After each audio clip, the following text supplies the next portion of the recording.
Welcome to the Deeper Thinking podcast. What if the moral instincts we take for granted, fairness, honesty, and justice, aren't just social habits, but the legacy of a philosophical revolution? In this episode, we explore how Immanuel Kant's ideas continue to shape our understanding of ethics, freedom, and human rights. From radical theory to everyday common sense, we uncover the hidden foundations of our moral world. A busy grocery store, an impatient sigh, an unnoticed decision. The person ahead of you is taking their time, counting out change as if the world isn't moving at full speed. You could push past them, let your frustrations spill over, but you don't. You wait. You tell yourself it's just politeness, just manners. But where do those instincts come from? Why do we so often choose restraint over self-interest, even when there's no immediate reward? At first glance, this kind of everyday patience feels like a simple social habit. But scratch the surface and a much older force is at work. The expectations that shape our moral instincts, the duty to fairness, the reflex to act with integrity, the belief that rules should apply equally to all, are not just cultural conveniences. They are the echoes of a philosophical revolution that changed how societies define justice, freedom, and dignity. Immanuel Kant, an 18th century philosopher, never set foot in a modern courtroom, never voted in a democracy, never witnessed a human rights trial, and yet his ideas form the backbone of the world we live in.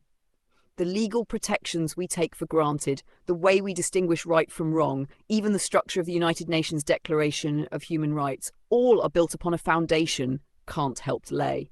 For centuries, morality was seen as a matter of divine command or social hierarchy. Ethics was dictated by kings, priests, and the shifting needs of power. Kant rejected this. He argued that morality should not be based on external authority, but on rational principles, rules that apply to all people in all situations because they are universally justifiable. This idea, known as the Categorical Imperative, is deceptively simple. Act only according to principles that you would be willing to see become universal laws. If a rule is only acceptable when it benefits you but would lead to chaos if everyone followed it, then it is not truly moral. If cheating, lying, or breaking promises would destroy trust on a larger scale, then even a small act of dishonesty is unethical, not because of consequences, but because it violates a rational moral law. Centuries later, this same logic would shape modern legal frameworks. The Universal Declaration of Human Rights, 1948, in essence Kantian, it assumes that human dignity is not conditional, that laws must be based on reason rather than power, and that moral rules must be universalizable. They must apply equally to all. The Declaration's insistence on fairness, justice, and inalienable rights is a direct descendant of Kant's belief that morality cannot be subjective or situational. But how do ideas like this, once debated in the halls of philosophy, become so embedded in the way we live that we no longer recognize them as ideas at all? It is easy to assume that basic moral principles, honesty, fairness, respect, are simply natural human instincts.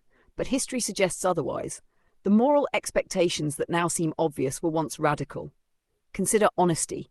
There was a time when deception wasn't just an option, it was the norm. Power was often maintained through lies, manipulation, and strategic deceit. Traders overcharged, rulers spread propaganda, contracts were routinely broken. In such a world, trust was fragile and rules were enforced through brute strength rather than mutual agreement. What changed? A slow but profound shift in how morality was understood. Societies began to recognize that honesty, when upheld as a universal principle, was not just personally virtuous but structurally necessary. Trust became the foundation of economic and social life. Courts required sworn oaths, contracts became enforceable, and lying became not just a tactical risk, but a moral failing. Kant's principle of universalization played a key role in this transformation. The idea that ethics must be based on rational consistency, that we must act only on principles that could apply to everyone, became embedded in everything from legal systems to education. Over time, this shift was formalized in laws, reinforced in cultural values, and eventually absorbed into personal conscience. The same evolution occurred with the concept of individual dignity. In many ancient societies, people were not seen as fundamentally equal. Rights were based on class, gender, and power. Kant's insistence that every human being must be treated as an end in themselves, not merely as a means to someone else's goals, directly challenged these hierarchies.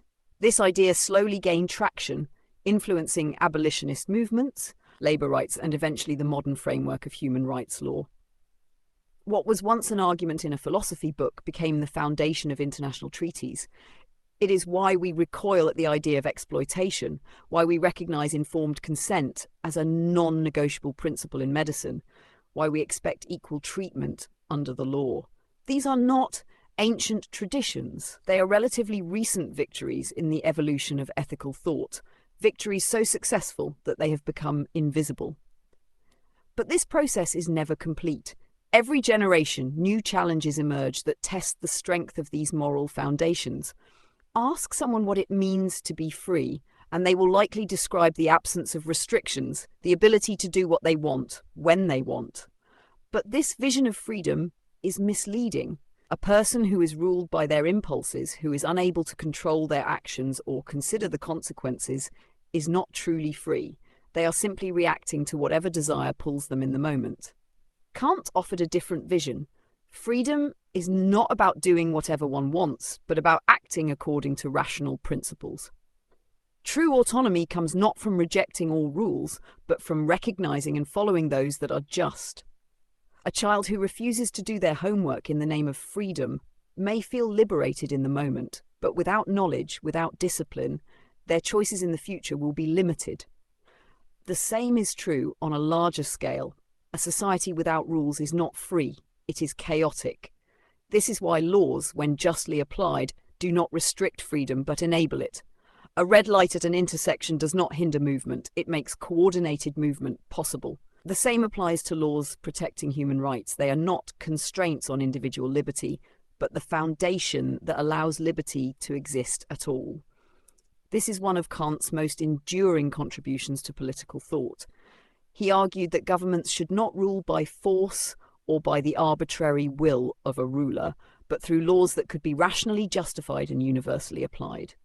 This is the logic behind constitutional democracy, the idea that leaders are not above the law, that laws must be made with the consent and reasoned participation of the people, and that justice must be blind to wealth, status, or power. These principles are now so ingrained that they seem obvious, but they were not always so. The expectation that laws must be fair, transparent, and rational is a direct result of philosophical battles waged over centuries. The next time you file a legal complaint, vote in an election, or expect fair treatment in a workplace, you are participating in a system of thought that had to be argued into existence. Kant's ideas are deeply woven into the structure of modern society, but they remain unfinished. New ethical dilemmas are constantly emerging, questions about artificial intelligence, climate responsibility, genetic engineering, and global governance. Do machines have moral duties? Should environmental ethics be based on human needs, or does nature itself have rights? In an age where technology increasingly mediates our choices, do we still control our own rational autonomy? These debates will shape the next phase of moral evolution. And just as before, today's contested questions may become tomorrow's common sense. The moral instincts we take for granted were once radical ideas. The principles we assume are universal had to be fought for. The next time you hesitate before making a decision, feeling the pull of duty over self-interest, remember, the world you live in was built on ethical foundations you don't always see, and that foundation is still being written. Thank you for listening to this episode of the Deeper Thinking podcast, an audio essay read by me, Holly, your digital narrator. Until next time.